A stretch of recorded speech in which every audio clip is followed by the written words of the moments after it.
un encuentro con Dios, mi primer encuentro con Dios. Pero yo lo comento porque uno piensa que dice, sí, Dios, ven a mi vida y todo eso, pero en realidad pasa a la inversa. O sea, Dios me llamó. Último año me voy a esta escuela y experimento esto.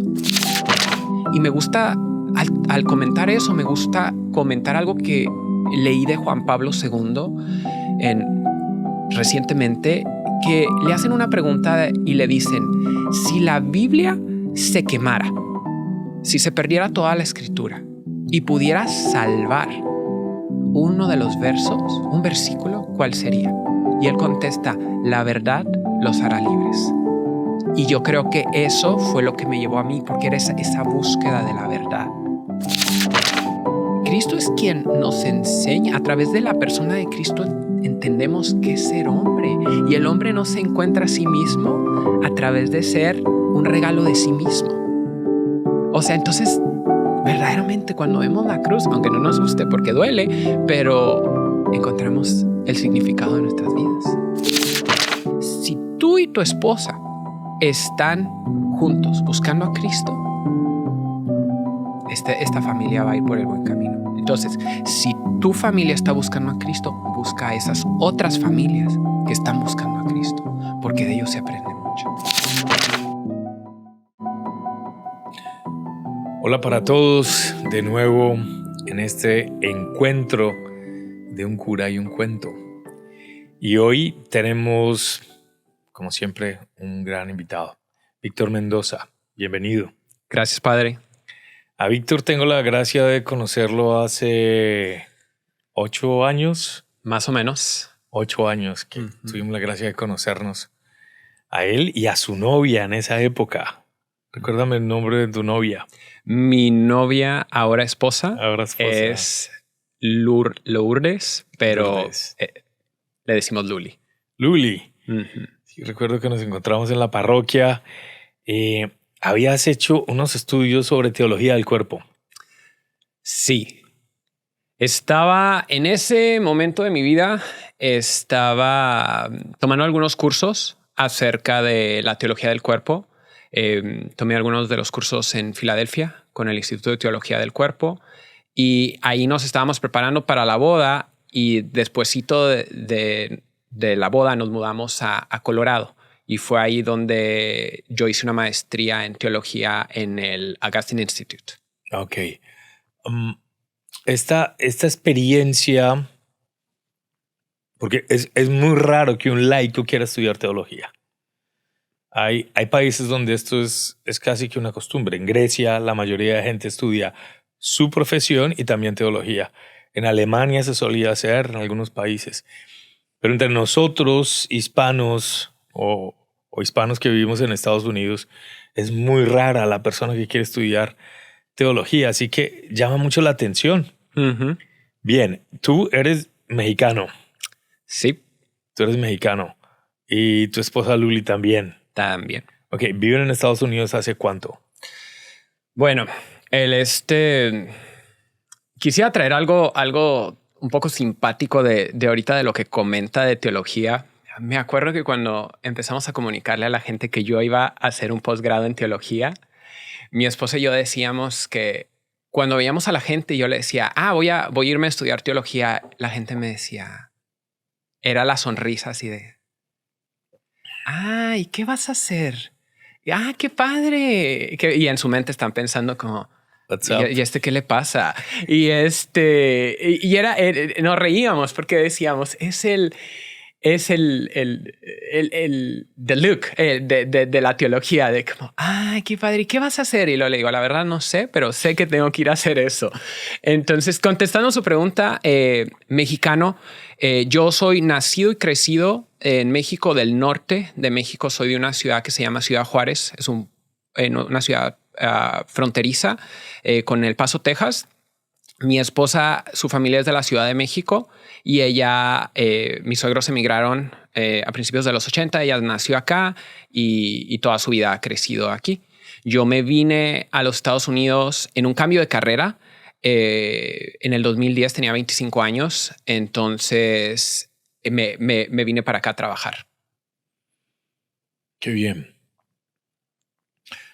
Ya, casado, padre de familia, tienes 3 hijos. Así es, muy, muy, muy bendecidos. Usted conoció a mí, la que es ahora mi esposa, la mejor mujer del mundo, no porque me esté escuchando en este momento. 3 hijos de 4, no, casi 5 años, 3 años y 1 añito. Puros varones. ¿Qué te ha aportado la paternidad? Ser papá, ¿qué te ha dado en tu vida? Uy. Yo creo que el ser papá es parte de una vocación. Entonces, hay veces que mi esposa y yo comentamos de que creo que el ser papá empieza con el matrimonio, que es en el primer momento en que tu vida se convierte una con alguien más y ya empieza ese desprendimiento.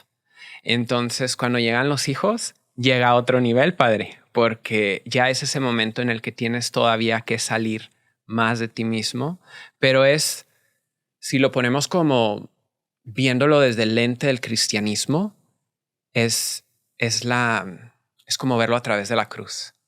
Se sufre, se batalla, no se duerme, pero curiosamente uno es más feliz.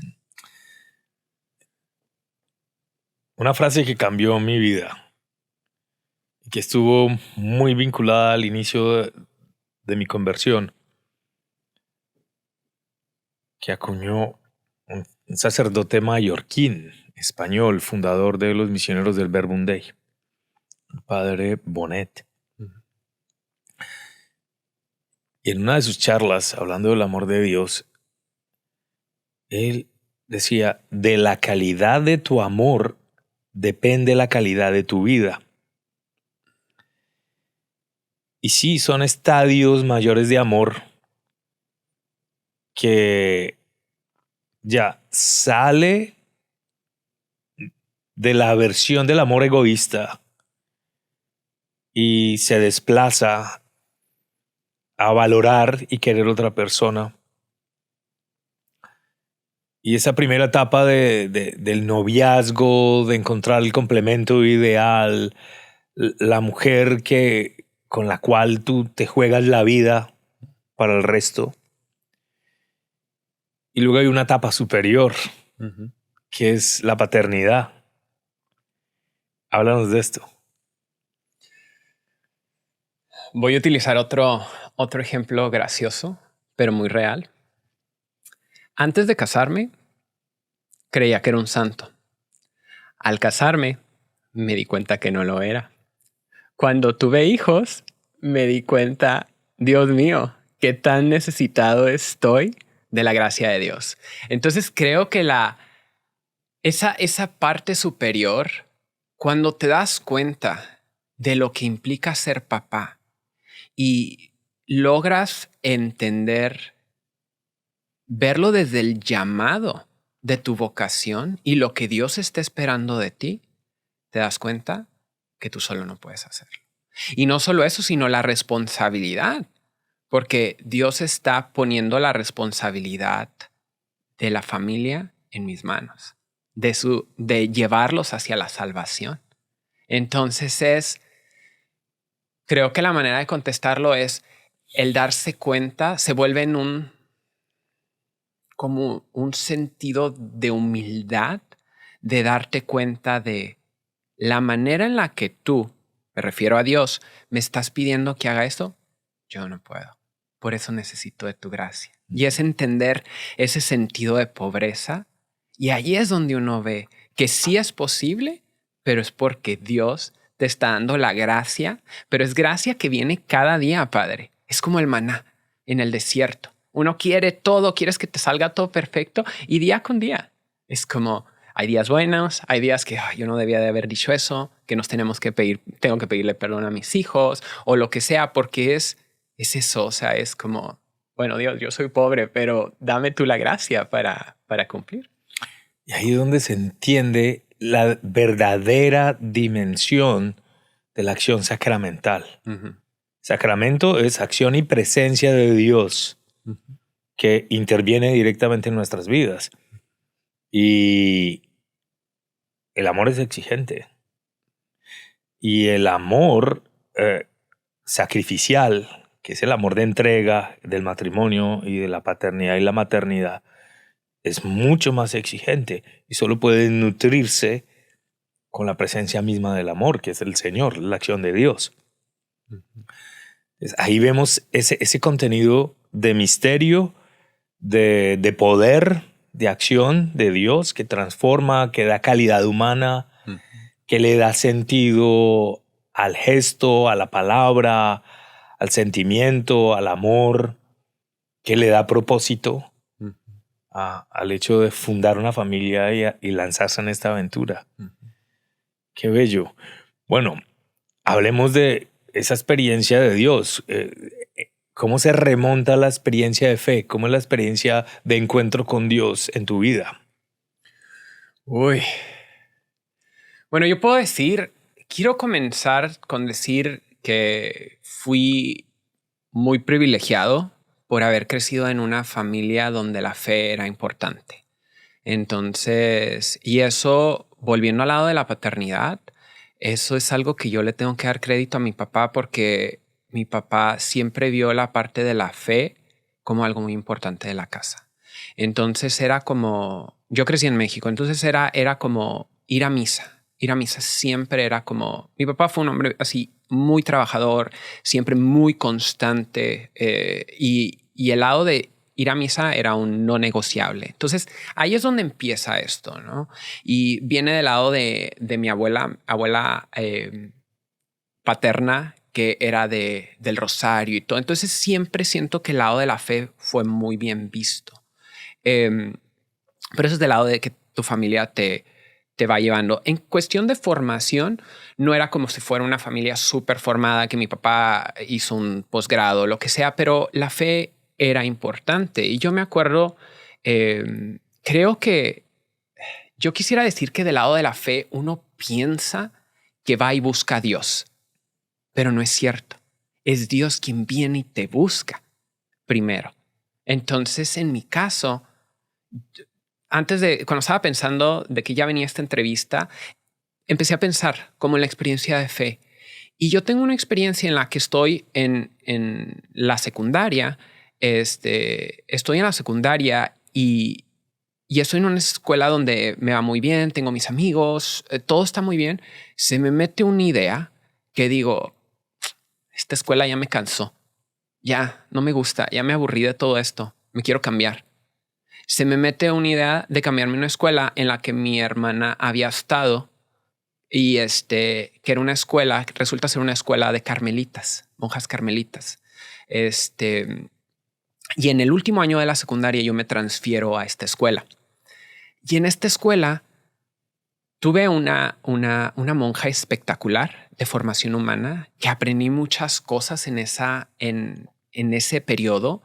Y no solo eso, es el primer momento en el que yo voy a un retiro carismático de evangelización. Y esa se vuelve en una experiencia muy profunda que yo vivo. Un encuentro con Dios. Un encuentro con Dios. Mi primer encuentro con Dios. Pero yo lo comento porque uno piensa que dice, sí, Dios, ven a mi vida y todo eso. Pero en realidad pasa a la inversa. O sea, Dios me llamó. Último año me voy a esta escuela y experimento esto. Después de esto, me invitan el grupo que está ahí, me invita a un grupo de evangelización. Y entro con ellos. Yo era muy chico, estaba en tercero de secundaria, que tendría, no sé, 15 años. Y entramos en una etapa donde yo era más chico, ¿no? Acompañándolos a retiros y todo, pero viendo ciertamente cómo Dios actuaba en la gente. Entonces ese fue como el inicio, muchos años atrás, de ese encuentro con Dios. ¿Cómo seguiste alimentando la fe? ¿Qué fue lo que te ayudó a sostenerla? Yo podría decir que siempre, después de ese encuentro, siempre fue importante, pero hubo momentos. O sea, no fue como fue este momento y todo esto fue para acá y siempre todo fue espectacular. No, siento que fueron unos años, luego entre lo que es la preparatoria y ahí es cuando como llega un momento en el que se aleja uno, pero siempre estuvo ahí dentro de la universidad, pero obviamente con momentos en los que te alejas más. Yo no puedo decir que todo de mi tiempo estuve en grupos ni nada. Hubo muchos momentos en los que estuve, pero volviendo al lado de la familia, una cosa que mi padre siempre vio muy bien fue eso. Yo me acuerdo que cuando yo iba a un retiro o algo así, mi papá, yo tenía amigos que ellos les decía, los papás eran como, ay, no vayas a eso y todo. Mi papá siempre me decía, eso es bueno. Y de hecho, ahorita que hablábamos de cuando le decía a la gente que iba a estudiar teología, mi papá fue uno de ellos, de los que me dijo, eso es bueno, hazlo. Entonces, siento que fue como un sub y baja, ¿no? A lo largo de los años. ¿Cómo está conformada tu familia? Mi familia, somos una familia de 5. Yo soy el menor. Mi hermano mayor, que me lleva 6 años. Tengo una hermana, que tiene 3 años menor que yo y yo. ¿Comparten esa misma experiencia de fe que tú tienes? Con mi hermana sí, con mi hermano no. Sí. Realmente son procesos. Uh-huh. Es un camino largo. Uh-huh. Hay momentos altas y bajas, Uh-huh. entrar, salir, pero generalmente la promesa de Jesús se cumple. Uh-huh. Cree tú y serán salvos tú y todos los tuyos. Uh-huh. Ok, bien. ¿Y en qué momento surge este claro llamado, esta vocación a profundizar en ese conocimiento de Dios? Porque la teología es eso. Vamos a un conocimiento más amplio, Uh-huh. más grande. O sea, hay un deseo más profundo en el corazón de conocer a Dios. Pues creo que muchísimo antes de yo llegar a ese punto de voy a estudiar un posgrado en teología, creo que es importante porque cuenta parte de la historia, cómo Dios estuvo presente a algo que me pasa, ¿no? Y muchas veces lo que quiero decir es, fue un reto que enfrento básicamente en mi adolescencia, que no sé cómo procesarlo, ¿no? Entonces, y siendo específico en eso, cuando estoy cerca de los, ¿qué será? Como 14, 15 años, de pronto como que entra en mí la realidad de que yo estaba experimentando lo que era la atracción al mismo sexo no deseada. Y me gusta aclarar que era no deseada. O sea, para mí, ni siquiera en el tiempo en que yo crecí eran los tiempos de hoy, ¿no? O sea, pero para mí no era ni por mi familia, no era ni porque me decía la iglesia, no era por nadie. Era algo dentro de mí me decía, esto no cuadra. Pero en ese momento, padre, yo no podía procesarlo. Era como una fuente de sufrimiento, pero algo que yo vivía solo. Porque no podía hablar de esto, ¿no? Porque por fuera yo era un niño normal, con amistades normales, todo normal en la familia. Y yo decía dentro de mí, si tan solo la gente supiera de esto. O sea, y ni siquiera siento que fue más como algo que yo simplemente aventé ahí y como, no quiero decir reprimir, pero nada más como, no quiero ver esto, ¿no? Y cuando llega ese encuentro, que es más o menos el momento del encuentro, el retiro, es más o menos cuando yo empiezo a darme cuenta de esto, yo me acuerdo decirle a Dios en ese momento de los retiros, decirle a Dios, Dios, yo no quiero esto. Llévate esto, quítame esto. Yo no quiero esto. Te causaba sufrimiento. Claro que sí. Sí. Y era un sufrimiento, padre, porque era como yo me acuerdo que yo me ponía a pensar en el futuro, ¿no? Entonces, como yo soy el más chico, yo me acuerdo que era ese como ese momento en el que pues mis hermanos empezaban a tener como novios. Y que en veces iba, o sea, mi hermano mayor que llevaba a la novia a la casa. Y yo decía, ay, yo no quiero eso. O sea, a mí me gustaría esto, pero como que ahorita no puedo procesar esto. Entonces, contestando a la pregunta, eso empieza a pasar mucho tiempo atrás, Pero eso yo digo que es la gracia, fue la gracia de Dios, fue algo que, como el corazón de San Agustín, que no descansa hasta encontrar a Dios, que era como, yo necesito saber qué es esto. Entonces, contestando su pregunta, ¿qué me lleva a la teología?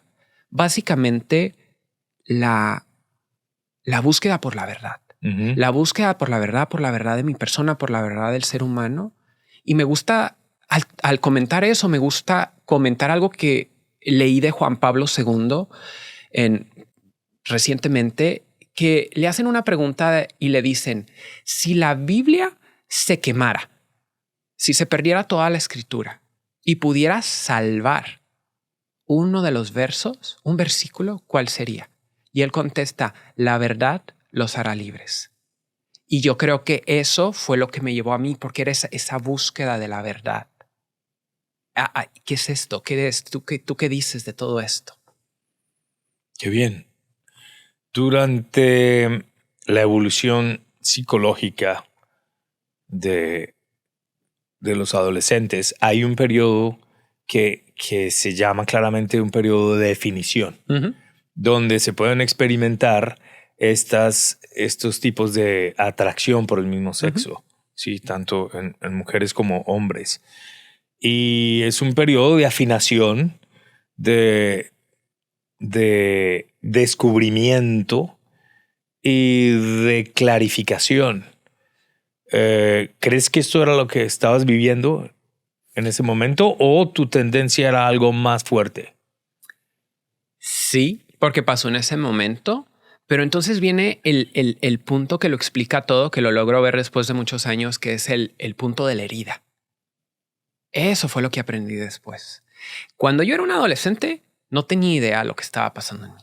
Y yo decía, ¿qué es esto? ¿Es esto? Entonces es como tanta confusión. Después pude entender que todo venía. Yo le decía a Dios, llévate esto me duele. Quiero que ya desaparezca de un día para otro. Pero Dios contestó mi oración. Pero contestando eso, me dejó ver que había una herida. Cuando yo creía que mi vida era perfecta, me dejó que en mi desarrollo, ahí hubo una herida. Y muchas veces en nuestras vidas es una combinación de elementos que genera una cosa. Y eso que yo creía que era el problema y que le decía a Dios, quítamelo, terminó siendo solo un síntoma de esta herida. Y usted sabe bien como sacerdote que los demonios no juegan limpio. Entonces, y viven en las heridas. Entonces, viven en las heridas, se fortifican en las heridas y manipulan desde las heridas. Así es. Y no es justo porque es como se te juntan varias cosas y de pronto te estás contestando su pregunta y creo que para la audiencia, ¿no? Esa es la historia de mi vida y yo quiero aclarar eso porque no es que yo esté diciendo, haz paso 1, 2, 3 y 4 y vas a vivir lo que yo viví. No. Yo no sé, solo Dios sabe, ¿no? Pero en el caso de mi vida, Dios me llevó por un proceso. Y un proceso largo, en algunos momentos doloroso, pero un proceso de crecimiento y transformación, donde yo ahorita le puedo decir dónde pasó la herida. Y la herida fue esta. Una traición de uno de mis mejores amigos en ese momento tan crucial. O sea, sentir esa traición combinado a un pecado generacional que viene de generaciones que yo vi en una de las familias, que es como el rencor y el resentimiento. Entonces, al pasar eso, pues otra vez, sin yo darme cuenta, eso me afectó muchísimo. Una relación tibia con mi papá. Yo siempre supe que mi papá me quería, sin duda alguna, un gran hombre.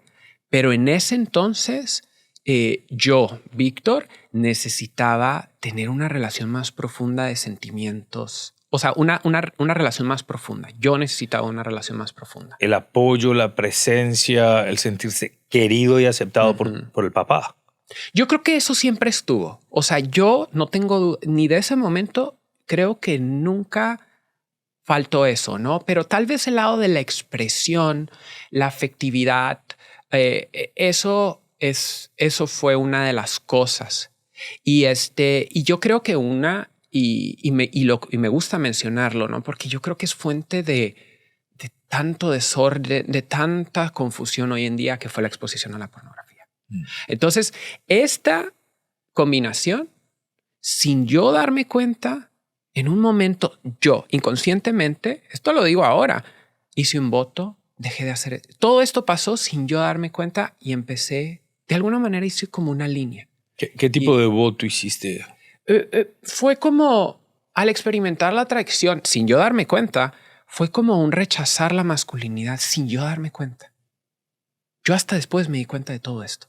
Me di cuenta de la situación con mi papá, me di cuenta de la situación con mis amigos. Todo salió en el momento. Pero siento que Dios me fue poniendo poco a poco las personas, los medios y sobre todo la verdad. Es estos momentos traumáticos que son heridas profundas, que nos llevan a desarrollar aspectos de la personalidad que nos quieren defender. ¿Sí?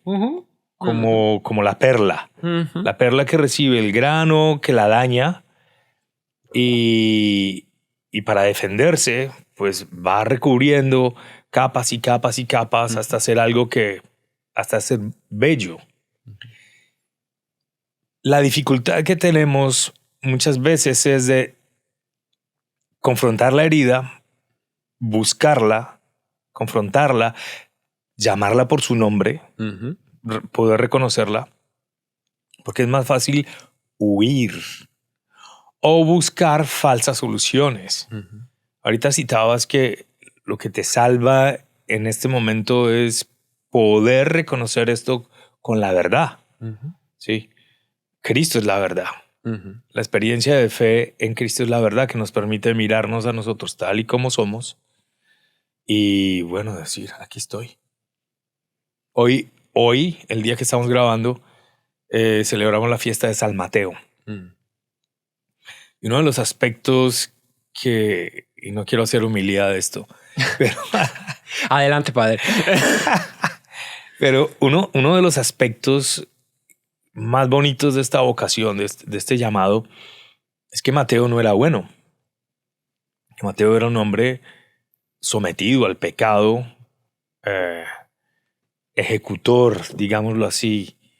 Era un cobrador de impuestos, era un hombre metido en el mundo de la prostitución, de la compra y venta de lo robado, la extorsión, todo esto a lo cual lleva la ambición del dinero.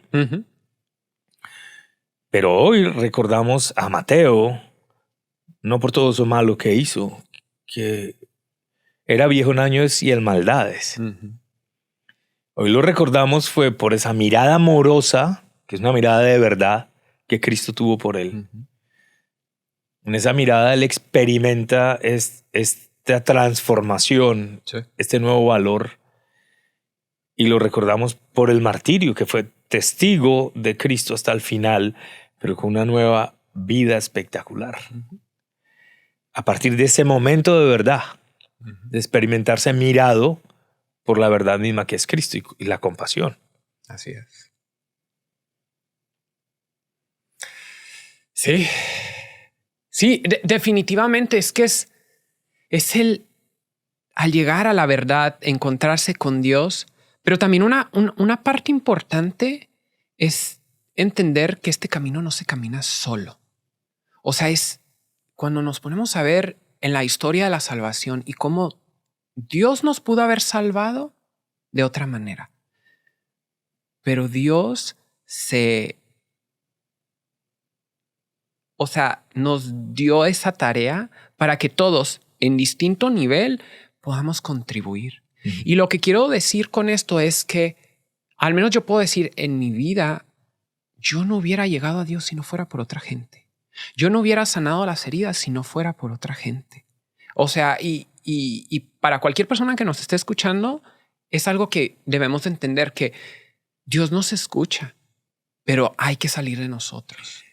¿En qué momento tienes esa capacidad de ver esta herida y traerla a la luz, compartirla, pedir ayuda, buscar la presencia de Jesús en ella. Hijo, padre, fue todo un viaje eso, porque un verdadero proceso que cuando uno lo voltea a ver, se da cuenta que solo es la mano de Dios. Y que yo ni siquiera puedo decir que esta es mi victoria si no es la de Él. Entonces es, al ver atrás, ver cómo de poquito en poquito, primero era como pidiendo, buscando, encontrando, porque dicen que, buscando, ¿no? Buscando, tocando esa puerta. Mi primer encuentro con esto, ¿no? Yo estoy en este momento, yo estoy diciendo a Dios, llévate esto, yo no quiero experimentarlo, pero primera que Dios contesta la oración, yo empiezo a investigar, ¿no? ¿Qué es esto? ¿Hay una alternativa? Esto, nadie. Yo no veía a ninguna persona que dijera, ok, sí, a él le experimentó esta confusión, pero ahora pues es una persona casada y todo. No. Pero en esa búsqueda encuentro grupos aquí en los Estados Unidos que están trabajando con algo que le llaman como la terapia de integración, ¿no? Entonces, y de ahí me lleva a una página española que estaba conectada por todos los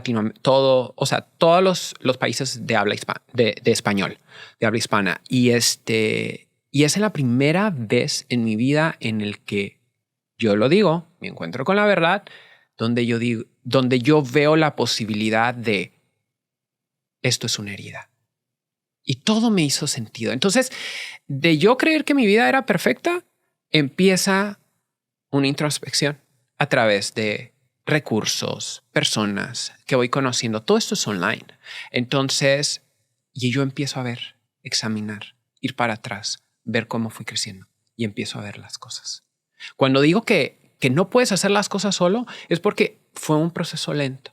Y de pronto me doy cuenta que es la situación con lo de mi papá, la situación con los amigos, lo que sin darme cuenta como que empezó a pasar y lo que ni siquiera lo quiero llamar terapia reintegrativa, pero proceso de reintegración fue obviamente la verdad, ¿no? Porque venía desde la perspectiva católica, era la verdad, hombre, mujer, ¿cuál es tu objetivo y tu llamado? Entonces todo eso hacía sentido para mí, pero es poder entender y volver, yo creo que de la mano de Dios, esa integración, que me fue un paso a paso.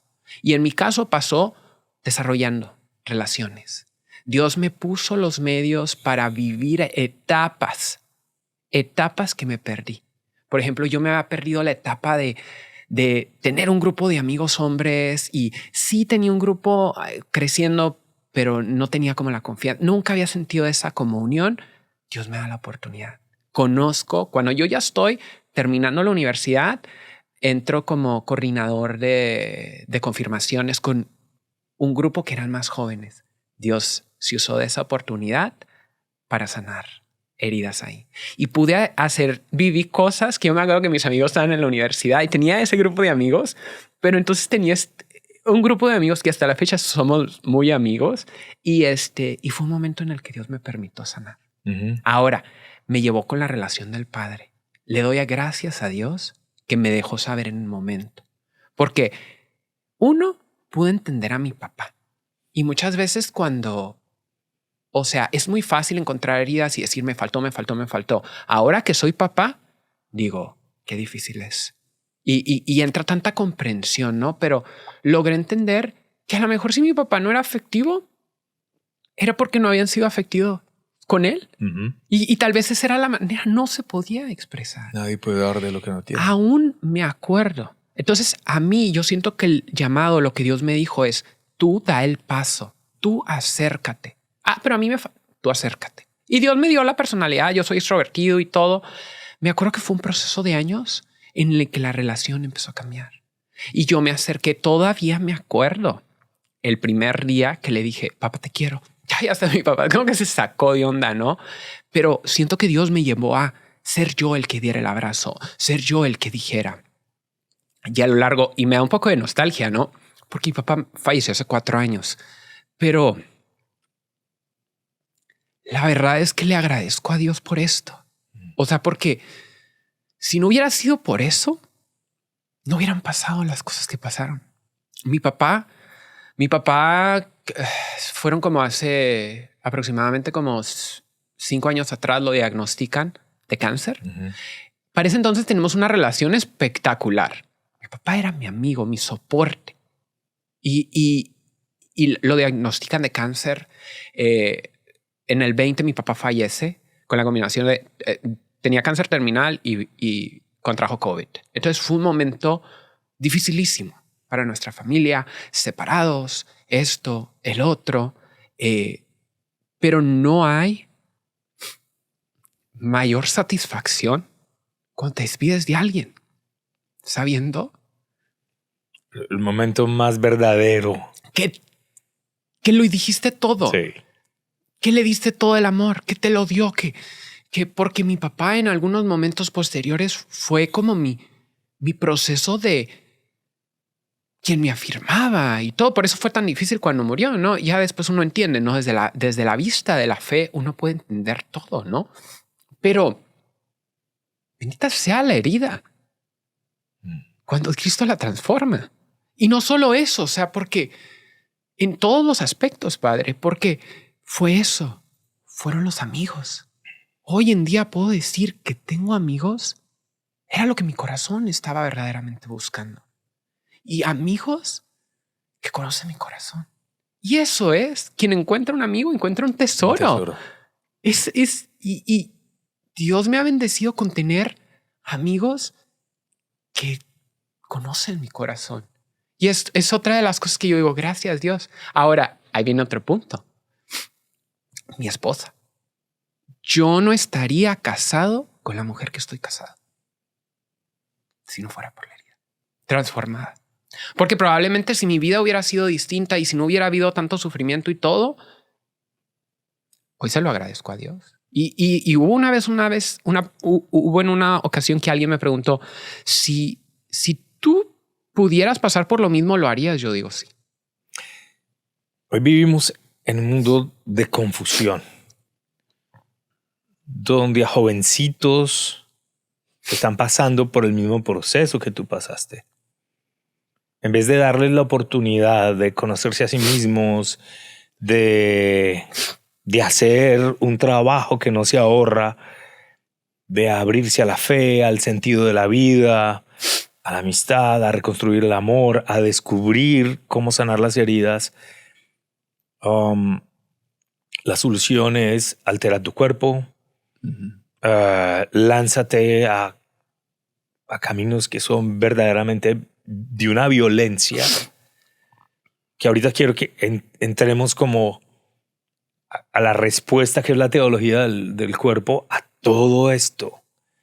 Porque a veces pensamos que es pura ideología también, como la teología del cuerpo. Así, entonces es otra visión diferente.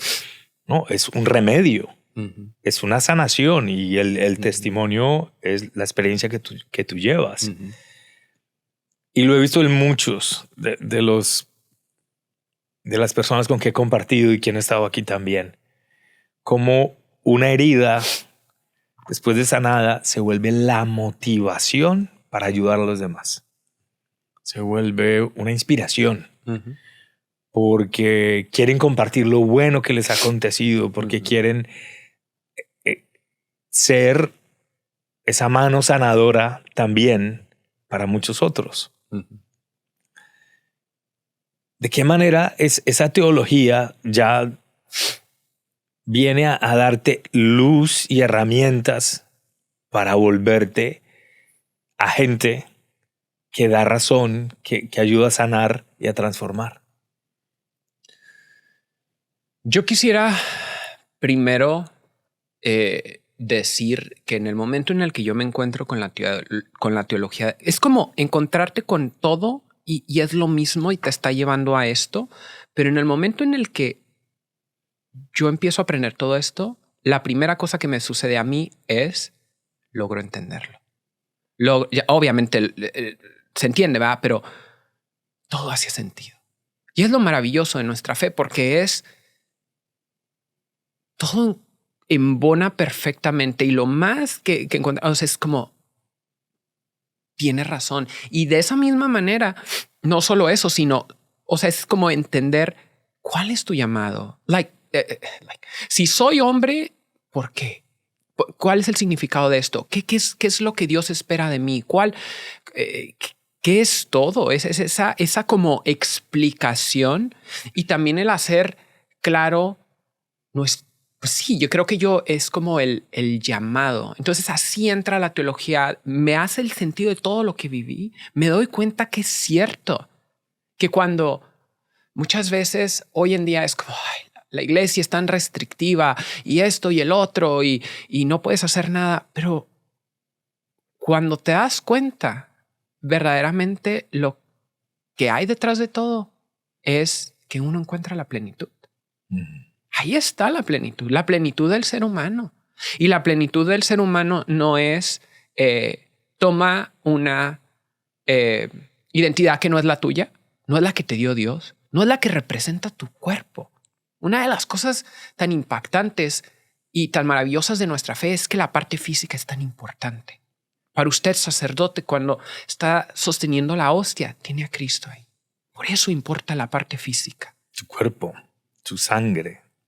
Y la misma manera nosotros. Por eso mi cuerpo tiene un significado. Y mi cuerpo como hombre yo como hombre tengo una misión.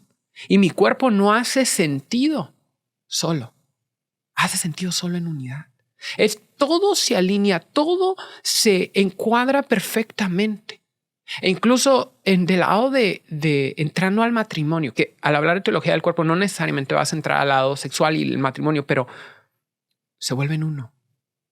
La vida entendida desde ese punto, si pudiéramos entender eso, que cuando llegamos al matrimonio dejamos de ser separados, somos uno, somos un conjunto. Hasta físicamente. Antes de entrar al matrimonio, que creo que es una de las partes más importantes de este encuentro de hoy, porque va a dar mucha luz. Quiero retomar esta parte en la cual tú te das cuenta que esta tendencia, ¿sí? De esta tendencia hacia el mismo sexo, al descubrirla, llega un momento en que te das cuenta que no te define como ser humano. Y creo que ahí es donde estaba el gran conflicto, porque dices, era no deseada. Y es allí donde hoy en día muchísima gente está sufriendo. Porque creen que esta tendencia los define como seres humanos y como personas. Y en vez de trabajar con conciencia el origen de esto, como fue en tu caso la herida, el conflicto, el dolor, este complejo, en vez de trabajarlo, se definen. Así soy yo. Y esto les lleva en muchas situaciones a perder toda su identidad, a perder su vida, a entrar en un camino de negación en el cual nunca hay una felicidad completa. Sí. Ahora bien, en este proceso de sanación se empieza a abrir en ti este deseo de complemento. ¿Sí? Ahí aparece el noviazgo, ahí aparece la mujer, el amor, el proyecto de vida en un matrimonio con una esposa. ¿Cómo esta experiencia te lleva a esa plenitud en la que estás ahora? Yo quiero empezar con decir, usted citaba el ejemplo de cuando estás con la herida. Y yo decía que la verdad yo comenté, la verdad es lo que te hace libre. Entonces, en este proceso, antes de que yo conociera a la que es y fuéramos novios y todo, fue un proceso en el que yo me di cuenta y dije, fue una mentira. Todo fue una mentira. Por eso, o sea, fue voltear y decir, yo me di cuenta conforme se fueron sanando las heridas de mi corazón a través de la gente y las situaciones, fue que yo me di cuenta y dije, pues esto era todo una mentira, porque de esto no es verdad. Okay. Entonces yo lo experimenté o sea, yo noté como en el proceso, o sea, fue como una sanación y decir, esto fue una mentira. No digo que esa sea la historia de todo el mundo, porque a lo largo de los años he conocido a muchas personas que batallan con esto. Algunos no necesariamente viven como yo, que es como ya no experimentan eso, pero es eso. O sea, el darte cuenta que para mí esto no fue verdad. Y entonces, y creo que moviéndose rumbo al matrimonio fue ahí una de esas cosas tan bellas, porque en el momento en el que yo conozco a mi esposa, yo quiero comentar una historia y creo que es una historia muy, muy bonita, ¿no? Este fue un proceso de mucho poner esfuerzo, de hacer trabajar muy duro y todo, de años. Entonces yo hago un viaje a la Ciudad de México en el que me reúno con unos amigos. Y vamos a ir, no íbamos a estar en la Ciudad de México, íbamos a viajar a un lugar como un valle o algo así, donde un amigo tenía la familia una casa de campo, ¿no? Entonces, pero llegamos al aeropuerto y nos íbamos a ir para allá. Pero yo me acuerdo que les dije, yo necesito, o sea, yo quiero ir a la Basílica de Guadalupe. Soy católico, nunca he estado ahí. Quiero ir. Siendo mexicano. Siendo mexicano, qué vergüenza, ¿verdad? Y era la segunda vez que estaba en la Ciudad de México y dije, quiero ir. Mi fe no está. Estoy muy agradecido por en este momento lo que Dios ha hecho en mi vida, pero ese fue un momento crucial. Un momento crucial porque yo llego a la Basílica. Esto es una visita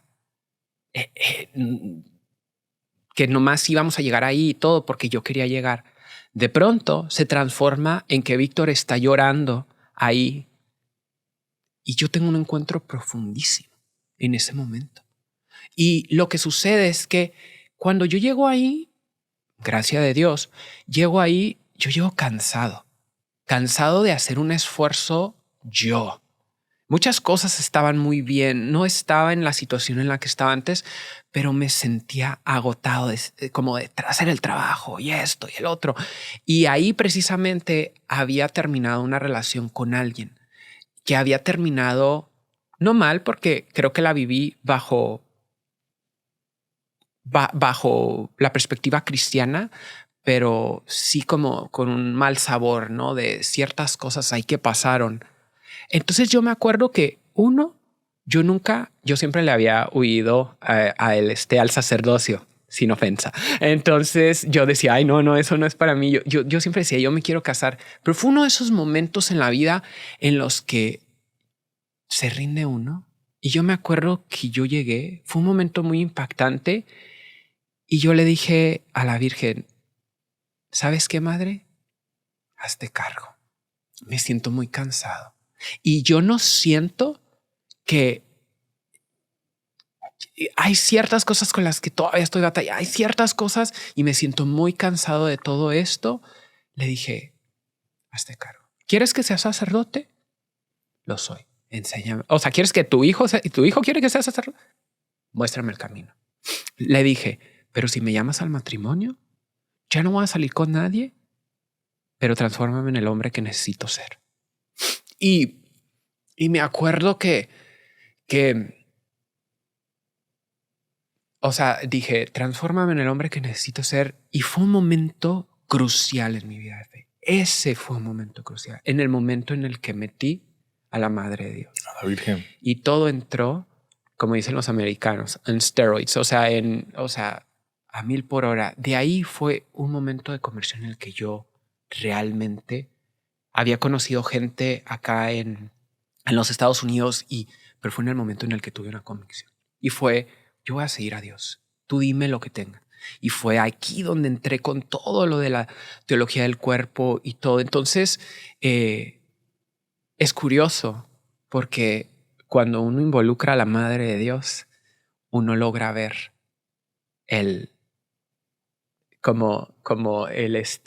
es como si fuera un manto, ¿no? Y está como el hilo que se cose y logra ver uno. O sea, como el hilo que pasa ahí, donde está María ahí. Hay cosas que hasta son como broma. O sea, me casé con una Lourdes. empezamos a pasar una cantidad de eventos, padre, que no los pude haber yo planeado.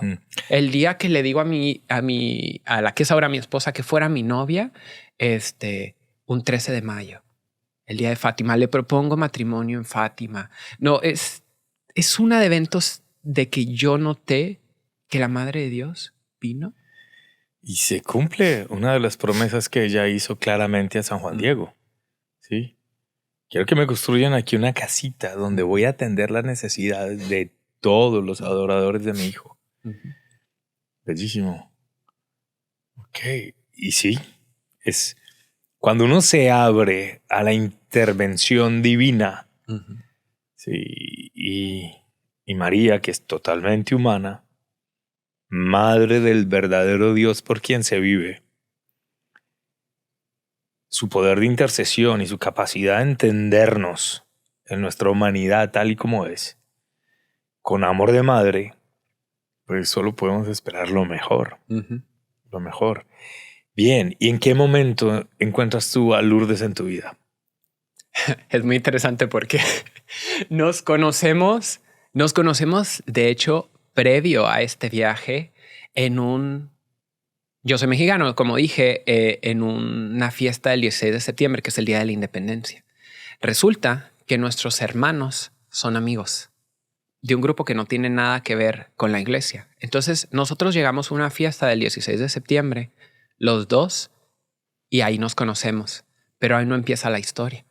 La historia, o sea, yo me acuerdo que cuando la conocí, hola y todo, yo conocí al hermano, pero por mi hermano. Entonces nada más la conozco, pero que conociste a alguien, pero que se te pasó. Y de hecho me acuerdo más que estuve hablando con unos primos de ella en la noche. Así quedó.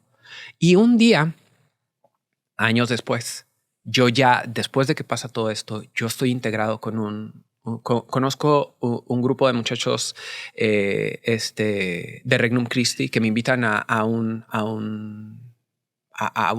grupito de Biblia y ahí me conecto con gente y en ese grupo había un muchacho. Entonces una vez llegando a la iglesia estaban repartiendo porque mi esposa ayudaba con una organización que hacían peregrinajes a lugares. Entonces estaban dando brazaletes y nos vemos. Y luego le digo, pues, ¿de dónde te conozco? Y no nos reconocimos, pero no sabíamos de dónde. Entonces ya después, yo conocía a uno de los que estaba con ella y todo. Haciendo la historia corta, nos encontramos años después y luego nos encontrábamos como en eventos de la iglesia hasta un retiro en el que yo fui, un retiro de silencio. Y es muy gracioso porque lo contamos, porque me la topo. Y en esta vez es donde mi vida está en otro nivel, en otra situación. Entonces yo me acuerdo que había algo de ella que me llamaba mucho la atención. En ese momento cuando la vi, yo decía como que esta chava... Y me acuerdo que le hablé y me dice, pues tú no deberías de estar hablando. Y le dije, bueno, eso es cierto. Porque ella estaba en el retiro, era un retiro de hombres, déjeme explicar, un retiro de silencio de hombres en donde las muchachas iban y cocinaban para los hombres. Entonces ahí me la topo y y ahí le digo, hola, ¿cómo estás? Y ya de ahí, pues lo demás es historia. O sea, de ahí un día le invité a salir y ya fue todo es historia. Qué bueno.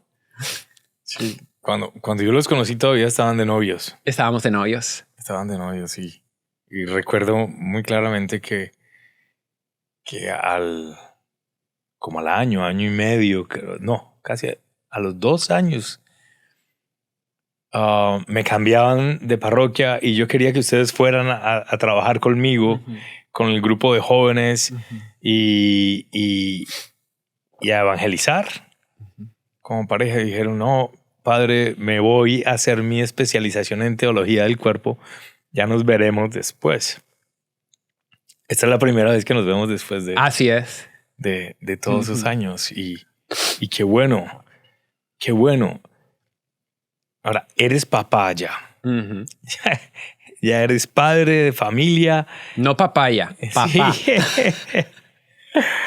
Sí, sí. En Venezuela hay que decirle choza. Sí, ya eres padre de familia y tienes esta responsabilidad tan inmensa. Hay una figura que yo siempre predico especialmente en los bautismos. Le pregunto a los papás, ¿qué estarían ustedes dispuestos a hacer por estos hijos?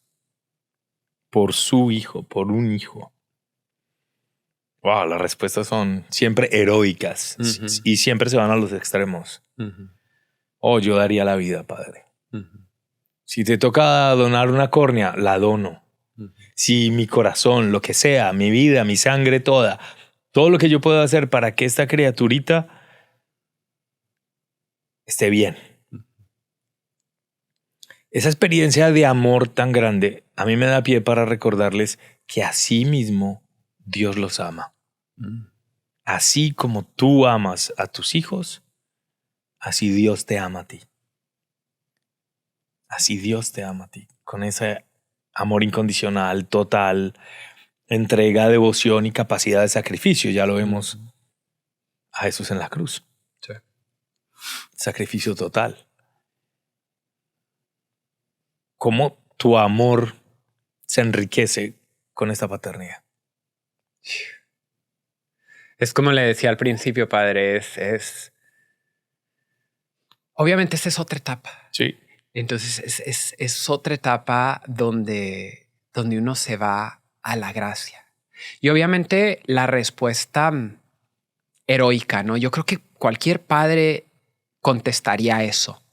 Sin embargo, creo que el llamado como más es como ese del día a día. Y que yo siento que de mi lado es más eso que Dios te pide de la cruz, ese sacrificio viene más con soy capaz de sacrificar mis emociones. Por ejemplo, si el niño hace esto, yo siento que es como ese llamado a el papá tiene que, porque uno es el protector llamado a ser el protector, el que provee, pero también uno tiene que proteger a mi esposa y a mis hijos hasta de mí mismo. O sea, en cuestión como de las emociones. Entonces, a lo que me refiero es que es como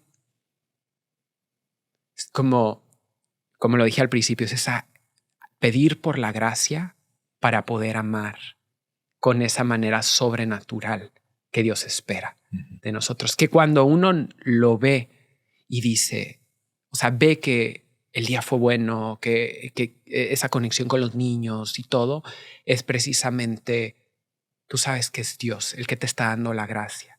Y otra cosa, creo yo, y lo platico con mi esposa, que es con la experiencia de vida, con lo que yo viví, algo que está muy consciente en mi mente es la importancia de la afectividad, la importancia de estar presente, de hacer esfuerzos, o sea, de no sacrificar por el trabajo a los niños, a la familia, porque este es el momento.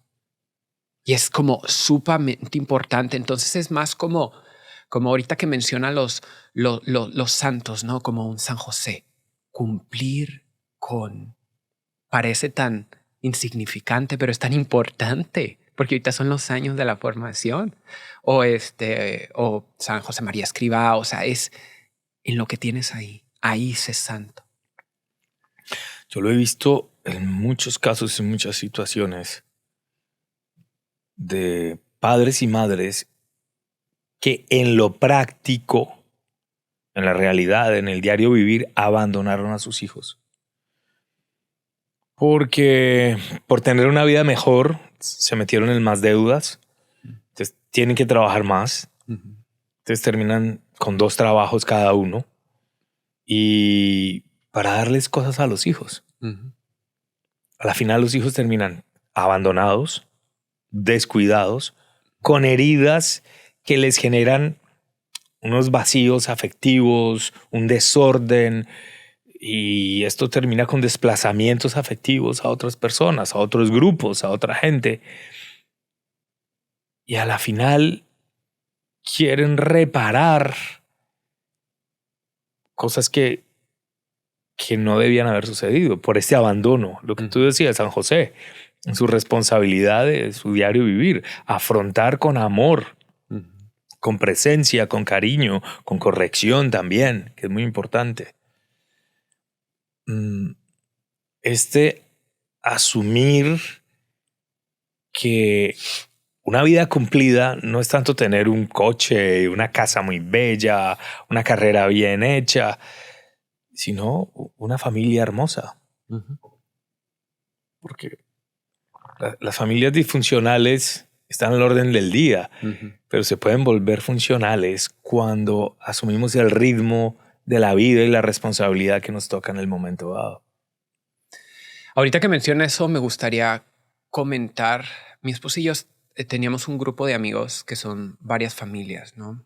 Y hubo una experiencia que se compartió la compartió uno de los muchachos. Y este era una persona que su familia emigró de Vietnam. Entonces, y eran muchísimos. Entonces los papás no sabían nada de inglés, o sea, son como 9 hermanos, o sea, era una situación. Y cuentan la historia de que era el momento en el que estaban involucrados en la iglesia, que tenían que dar comida, o sea, como dar latas de comida, o sea, para ayudar a familias en necesidad. Y me acuerdo que la mamá de este muchacho, como no sabía inglés, marcaba las latas con el nombre en vietnamita con marcador.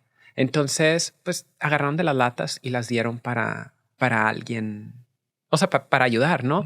Y la historia cuenta, lo que compartieron con nosotros es de que algunas de las latas vuelven a ellos. Vuelven a ellos porque ellos eran una familia con necesidad. Con necesidad. Y estas eran dos personas en los cuales considero que son excelentes personas. Distintas, eran varias familias. Una era una muchacha que dijo lo mismo que él. Dijo, cuando nosotros estábamos creciendo, no teníamos nada, pero no sabíamos que no teníamos nada porque lo teníamos todo. A mí me impactó muchísimo, ¿no? Porque siento que hoy en día, si empezamos a ver el alrededor, fácilmente nos distraemos de cuál es nuestro rol. Pero para mí y mi esposa presenciar eso y ver esta muchacha que estaba diciendo eso y dices, es cierto. Y o sea, Dios se puede bendecir de distinta manera, pero creo que la historia ayuda a contar lo que usted dice. En cualquier nivel o donde Dios te ponga, ese no es el punto. El punto es que Dios nos llama precisamente a eso. O sea, es por eso la verdad está en Dios, porque Dios nos llama. Corrígeme si estoy en lo incorrecto. Creo que es alguno de los documentos del Concilio Vaticano que dice que Cristo es quien nos enseña. A través de la persona de Cristo entendemos qué es ser hombre. Y el hombre no se encuentra a sí mismo a través de ser un regalo de sí mismo. O sea, entonces, verdaderamente cuando vemos la cruz, aunque no nos guste porque duele, pero encontramos el significado de nuestras vidas. El sufrimiento está presente en los que creen y en los que no creen. Ciertamente. La gran diferencia es que los que creemos vivimos el sufrimiento con un amor más grande. Cierto. Con un amor más grande. Tampoco nos define. Sí. La cruz, que es sufrimiento, a la final se vuelve resurrección. Y eso es lo que marca la diferencia. Ok, consejos para familias. Aquí vemos esposos, esposas, gente que está pensando casarse. Voy a dar el consejo que yo me diría a mí mismo, que es el siguiente.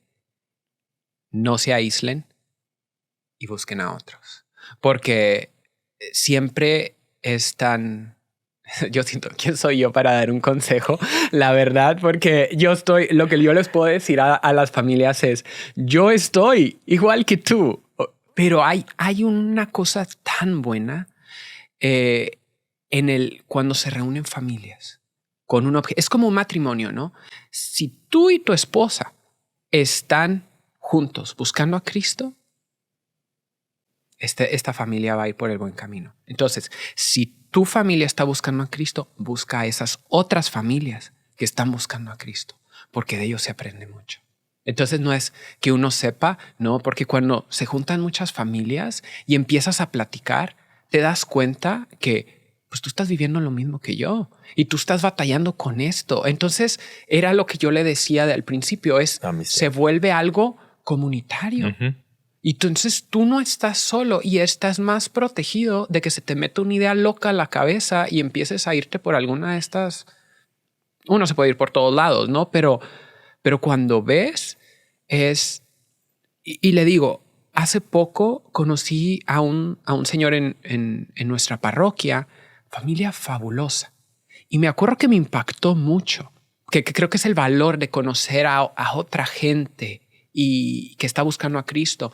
Me impactó mucho lo que él me dijo, un señor que tiene ya hijos más grandes, y él decía, a mí no me interesa ya ahorita nada del trabajo, que si me dan la promoción, que si me compro. Y es alguien que tiene muy buena, se nota que tiene como muy buen trabajo y todo. Dice, a mí nada de eso me importa. A mí lo que me importa es que mis hijos lleguen al cielo. Porque él ya tiene hijos adultos que empieza a sentir que uno de ellos como que... Y él es como, que no se alejen de Dios. Que lleguen al final de su vida. Y a mí eso se me hizo. Porque de eso se trata. Enamorarse del destino de aquellos que amamos. Sí.